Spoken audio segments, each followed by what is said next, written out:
Perkenalkan, nama saya Muhammad Fajar Ramadan, NIM 9010119170, jurusan Ekonomi Islam, kelas C. Pada video kali ini, saya akan mencoba menjelaskan mengenai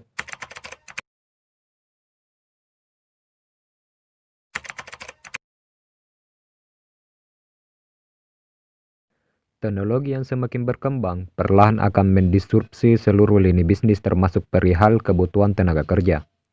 Hal ini tentu bakal mempengaruhi sumber daya insani. Hanya SD yang berkompetenlah yang dapat menjawab tantangan perubahan dan kebutuhan di masa depan.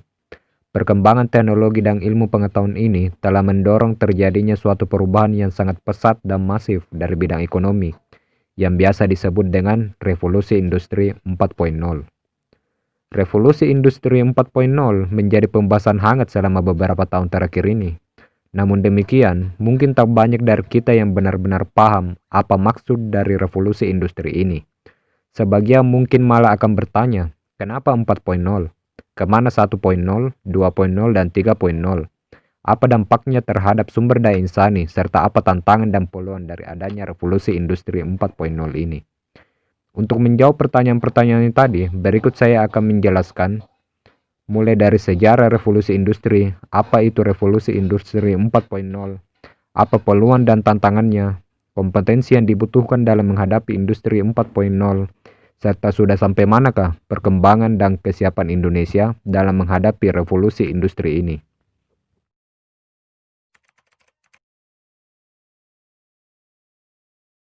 Perkembangan teknologi di setiap zaman selalu memberikan pengaruh terhadap kehidupan manusia. Ketika revolusi industri pertama berlangsung pada tahun 1700 sampai dengan 1800-an, teknologi mesin uap dan tenaga air yang berlangsung di Eropa membuat kehidupan sosial dan ekonomi masyarakat berubah. Menurut Kingerberg, revolusi industri pertama terjadi sekitar tahun 1784 sampai dengan 1870. Dengan fenomena yang ditandai perubahan penggunaan hewan ternak sebagai penggerak, berubah menjadi mesin-mesin yang digerakkan oleh uap air dan batu bara. Perkembangan pabrik-pabrik dengan mesin-mesin baru, terutama mesin tenun yang sebelumnya tidak ada, membuat tata kehidupan perekonomian di bidang pertanian, manufaktur, pertambangan, transportasi, dan teknologi, serta memiliki dampak yang mendalam pada budaya dunia bergerak sangat cepat dibanding sebelumnya, yang telah menjadi catatan sejarah peradaban manusia. Lalu berikutnya revolusi industri 2.0. Revolusi industri kedua dikenal juga sebagai revolusi teknologi. Revolusi yang dimulai pada akhir abad ke-19 hingga awal abad ke-20 ini ditandai dengan hadirnya tenaga listrik. Jika kita kembali ke revolusi industri pertama, saat itu sebenarnya proses produksi sudah cukup berkembang. Namun ada kendala dalam hal produksi. Dalam hal ini, terkait alat transportasi yang dipercaya akan dapat memudahkan proses produksi di dalam pabrik yang umumnya cukup luas.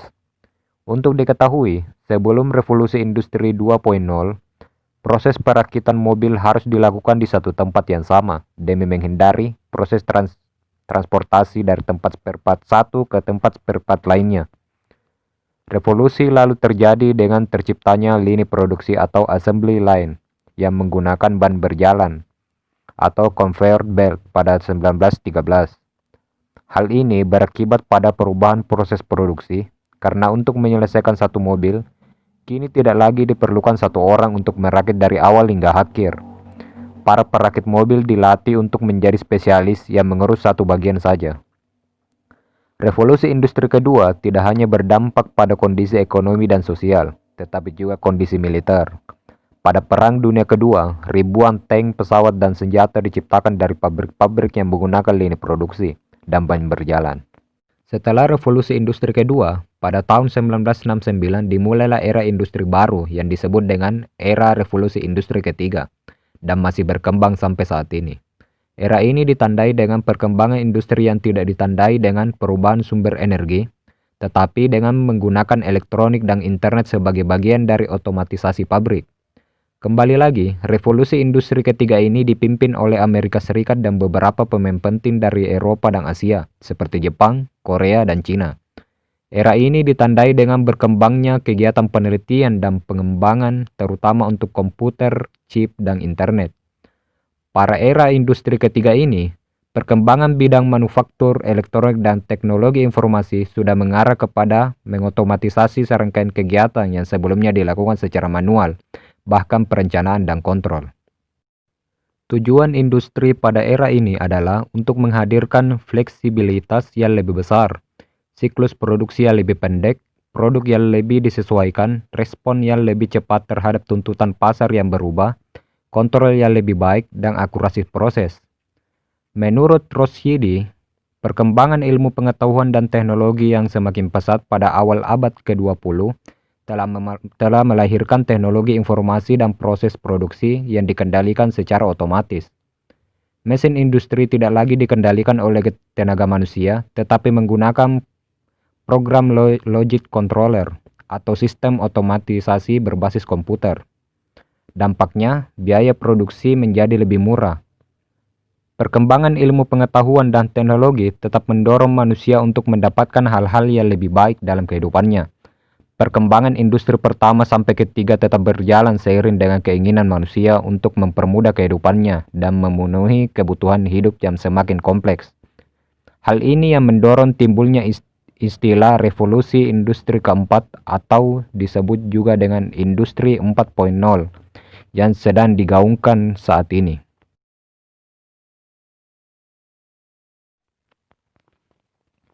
Istilah industri 4.0 sendiri secara resmi lahir di Jerman tepatnya saat diadakan Hannover Fair pada tahun 2011. Konsep revolusi industri atau dikenal juga dengan industri 4.0 diperkenalkan oleh Profesor Klaus Schwab, seorang ekonom terkenal dunia asal Jerman, pendiri dan ketua eksekutif World Economic Forum yang menuliskan dalam bukunya berjudul The Fourth Industrial Revolution. Kebijakan industri 4.0 di Jerman tersebut bertujuan untuk mempertahankan Jerman agar selalu menjadi yang terdepan dalam dunia manufaktur. Kemudian, konsep itu berkembang ke negara-negara lain dengan penyebutan istilah yang beragam, tetapi semuanya memiliki tujuan yang sama, yaitu untuk meningkatkan daya saing industri tiap negara dalam menghadapi pasar global yang sangat dinamis. Berikut ini adalah beberapa istilah yang terkait dengan implementasi dan strategi industri 4.0. Ini misalnya juga disebut dengan Internet Industry di Amerika Utara, Industrie des Futurs di Prancis, Made in China 2025 di Republik Rakyat Cina. Istilah industri 4.0 juga digunakan dengan istilah konsep lainnya, seperti Factories of the Future di Eropa, Smart Industry di Belanda dan Swedia, Industria Conectada 4.0 di Spanyol, Piano Nozianele Industri 4.0 di Italia, Super Smart Society di Jepang, Manufacturing Inovasi 3.0 di Korea Selatan, Taiwan Productivity 4.0 inisiatif di Taiwan, Make in India di India, Made Different di Belgia, Production der Zukunft di Australia, dan Eleven Malaysia Plan di Malaysia. Sementara di Indonesia, strategi untuk menghadapi industri 4.0 dikenal dengan istilah Making Indonesia 4.0. Berikut adalah beberapa pendapat mengenai industri 4.0 dari para ahli. Lasi menyatakan, industri 4.0 menggambarkan peningkatan digitalisasi dan otomatisasi lingkungan manufaktur, serta menciptakan rantai nilai digital untuk memungkinkan komunikasi antar produk, lingkungan mereka, dan mitra bisnis. Sementara Lu mengklaim bahwa industri 4.0 dapat diringkas sebagai proses manufaktur yang terintegrasi, disesuaikan, dioptimalkan, berorientasi layanan, dan interoperabel yang berkorelasi dengan algoritma dasar besar dan teknologi tinggi. Pada prinsipnya, dari pengertian para ahli di atas, dapat dikatakan bahwa industri 4.0 adalah masa terjadinya perubahan atau transformasi rantai nilai value chains, industri yang berbasis teknologi digital, otomasi dan integrasi teknologi, informasi dan telekomunikasi, dengan seluruh proses produksi dan pelayanan industri. Sementara itu, The World Economic Forum telah menyatakan bahwa paradigma revolusi industri 4.0 memiliki karakter yang ditandai oleh perpaduan teknologi, yang mengaburkan garis antara bidang fisik, digital, dan biologi. Teknologi saat ini termasuk kecerdasan buatan atau artificial intelligence, robotika, Internet of Things atau IoT, kendaraan otonom, pencetakan 3D, nanoteknologi, bioteknologi, ilmu material, penyimpanan energi, dan komputasi kuantum. Berbeda dengan revolusi industri sebelumnya. Revolusi industri generasi keempat ini memiliki skala, ruang lingkup, dan kompleksitas yang lebih luas. Kemajuan teknologi baru yang mengintegrasikan dunia fisik, digital, dan biologis telah mempengaruhi semua disiplin ilmu, ekonomi, industri, dan pemerintah. Berikut ini adalah pilar industri 4.0. Yang pertama adalah Big Data dan Analitik. Kedua, Autonomous Robots. Ketiga, Simulasi. 4. Horizontal and Vertical System Integrasi. 5. The Industrial Internet of Things atau IoT. 6. Cyber Security. 7. Cloud. 8. Additive Manufacturing. 9. Augmented Reality. Menurut Nagy, revolusi industri keempat didasarkan pada data. Cara itu membuat data dapat dikumpulkan dan dianalisis, dan digunakan untuk membuat keputusan yang tepat dan berkembang. Dan ini telah menjadi faktor kompetitif.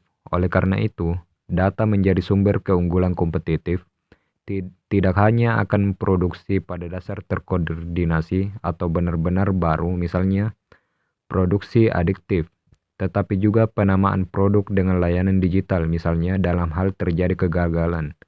Mesin itu sendiri menunjukkan bagian pengganti mana yang harus dibawa, yaitu bagaimana perusahaan menyaring informasi yang relevan dari data yang dihasilkan untuk mendukung pengambilan keputusan. Dalam industri 4.0 ini, integrasi data dan informasi akan semakin kuat antar bagian dan antar subproses dalam proses produksi. Menurut Sierjek, Veza, dan Banduka, terjadinya integrasi vertikal, integrasi horizontal, dan integrasi rekayasa engineer digital akan sangat terasa dalam era ini.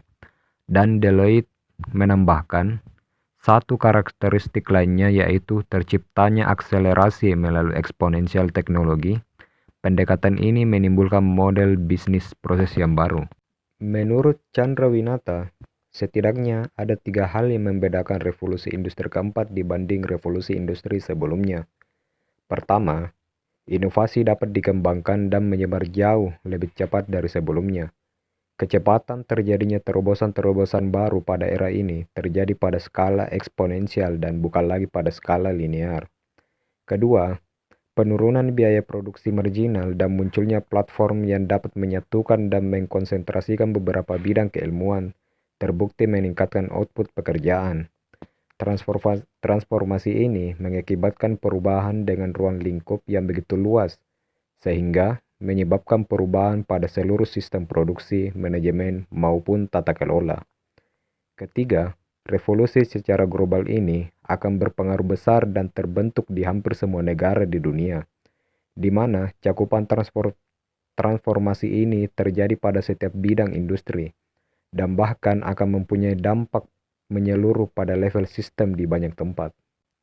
Terjadinya revolusi industri 4.0 ini ditandai dengan terjadinya tren otomatisasi dan pertukaran data dalam teknologi manufaktur. Hal ini termasuk cyber physical system atau CPS, IoT, dan cloud computing. Industri 4.0 telah diimplementasikan secara gradual dan sering sekali diawali dengan pengimplementasian sistem digital. Teknologi digital mendorong perkembangnya model bisnis baru dan peluang-peluang memproduksi nilai value yang berbeda dan berubah dari yang sebelumnya, dan bisa dirasakan dampaknya dan perkembangannya di negara-negara berkembang. Komponen-komponen fisik dari industri akan ditransformasikan dengan lebih cerdas. Penerapan jaringan digital ke dalam CPS yang memungkinkan manajemen mengelola proses produksi secara real-time tanpa terbatas jarak dan kemampuan untuk mengustomisasi produk. Industri 4.0 membuka pintu menuju inovasi dan kekuatan ekonomi. Hal ini memungkinkan produk disesuaikan dengan tempat kebutuhan pelanggan, dengan biaya rendah, kualitas tinggi, dan dengan tingkat efisiensi yang tinggi.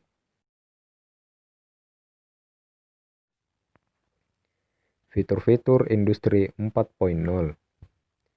Fitur-fitur Industri 4.0 adalah integrasi horizontal, vertikal, dan digital dari keseluruhan sistem. Bidang utama integrasi akan terlihat dalam berbagai bentuk seperti standarisasi, pengelolaan sistem yang kompleks, infrastruktur yang komprehensif, keamanan dan privasi, organisasi kerja dan desain, kerangka hukum, dan penggunaan sumber daya yang efektif.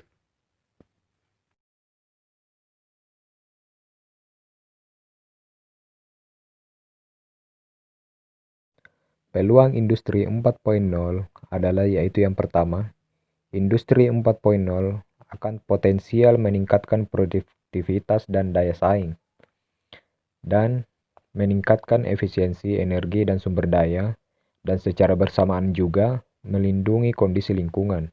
Pada era ini, ekonomi industri akan memungkinkan produk-produknya untuk di-reuse, remanufactured, dan recycle.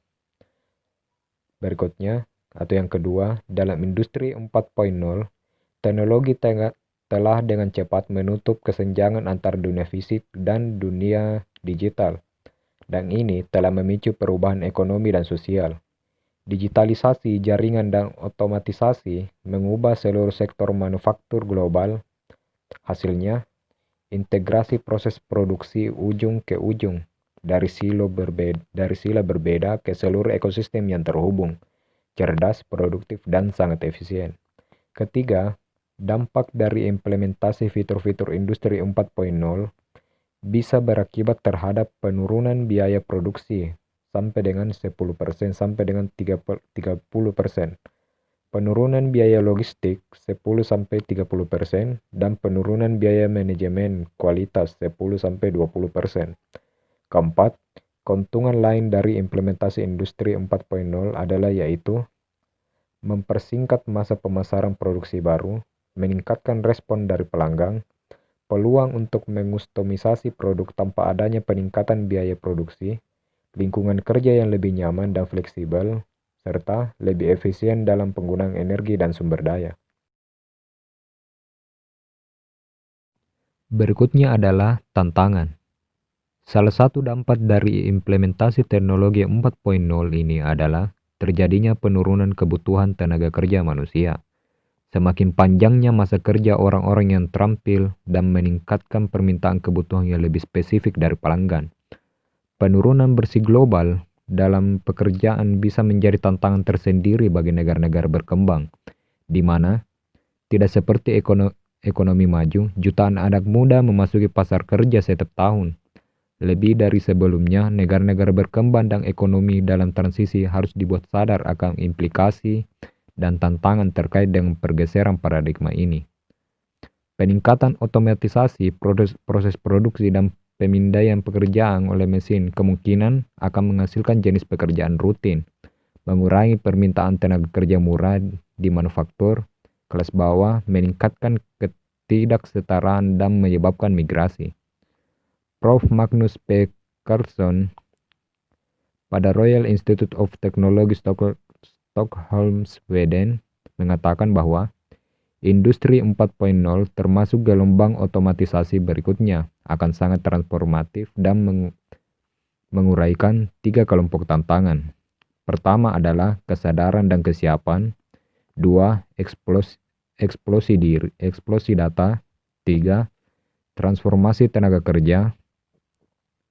Lalu, pertumbuhan dalam industri 4.0 juga menyoroti salah satu tantangan umum yang ditimbulkan oleh pertumbuhan pesat dalam teknologi informasi dan komunikasi, yaitu privasi, pembagian, penyebaran, dan pelacakan informasi, hilangnya kendali atas data, dan pengungkapan informasi tentang kehidupan pribadi konsisten dengan konektivitas baru.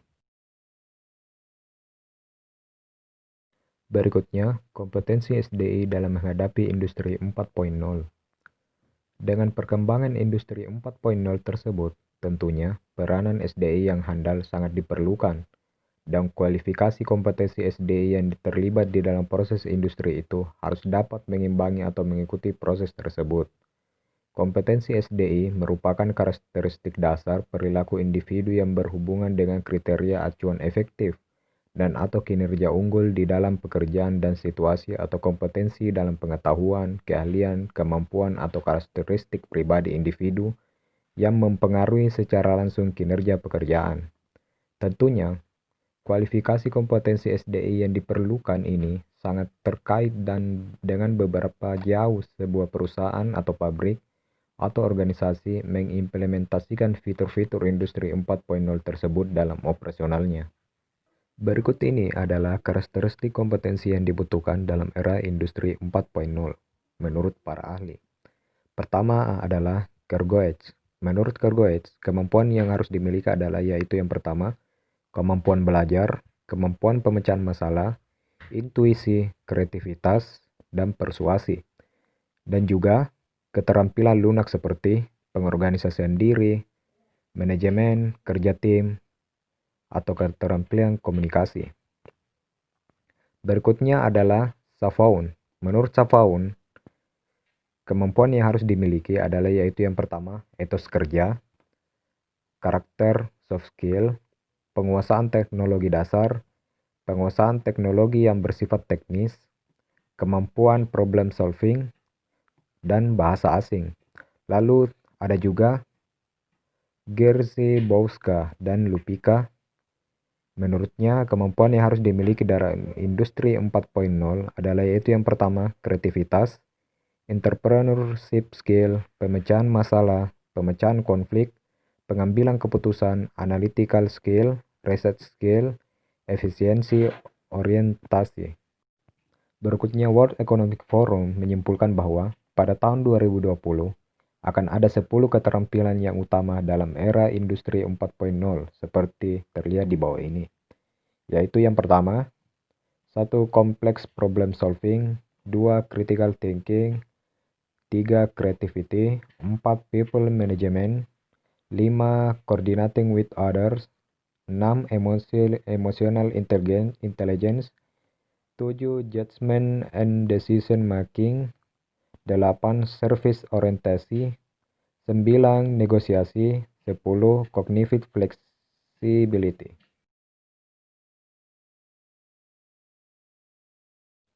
Dalam menghadapi industri 4.0 ini, pemerintah Indonesia telah menyusun strategi pengembangan SDI untuk memiliki daya saing yang baik dalam mengimplementasikan era ini. Hal ini sebagai langkah strategis pembangunan Indonesia yang dituangkan ke dalam dokumen strategis Indonesia menghadapi industri 4.0 atau Making Indonesia 4.0. Seperti dinyatakan oleh Menteri Perindustrian Airlangga Hartarto yang meminta masyarakat tidak perlu khawatir menghadapi revolusi industri 4.0 karena justru memberi kesempatan untuk Indonesia berinovasi. Dengan adanya revolusi industri 4.0 ini, industri dinilai bakal kembali menjadi mainstream atau arus utama di dalam pembangunan nasional. Erlangga menambahkan, revolusi industri 4.0 seharusnya lebih mudah dihadapi Indonesia yang telah menghadapi revolusi industri 3.0, di mana otomatisasi dan robotik telah banyak dilakukan. Pembangunan infrastruktur pemerintah juga dinilai perlu mendanai pembangunan infrastruktur yang tepat untuk mendukung visi pemerintah dalam rangka menghadapi industri 4.0 yang dinilai akan sangat bergantung kepada pola ekonomi digital. Menteri Perindustrian RI Airlangga Hartarto menambahkan lagi bahwa revolusi industri 4.0 tidak hanya berpotensi luar biasa dalam merombak industri, tapi juga mengubah berbagai aspek kehidupan manusia. Revolusi industri 4.0 sudah pasti akan menuju Indonesia dan kita siap untuk mengimplementasikannya, kata beliau. Kementerian Perindustrian telah menetapkan 4 langkah strategis dalam menghadapi industri 4.0. Langkah-langkah yang akan dilaksanakan tersebut adalah: pertama, mendorong agar angkatan kerja di Indonesia terus meningkatkan kemampuan keterampilan terutama dalam menggunakan teknologi Internet of Things atau IoT atau mengintegrasikan kemampuan internet dengan lini produksi di industri. Kedua, pemanfaatan teknologi digital untuk memacu produktivitas dan daya saing bagi industri kecil dan menengah agar mampu menembus pasar ekspor melalui program Smart. Ketiga, pemanfaatan teknologi digital yang lebih optimal dalam perindustrian nasional seperti big data, autonomous robot, cyber security, cloud, dan augmented reality. Keempat, mendorong inovasi teknologi melalui pengembangan startup dengan memfasilitasi inkubasi bisnis agar lebih banyak wirausaha berbasis teknologi di wilayah Indonesia.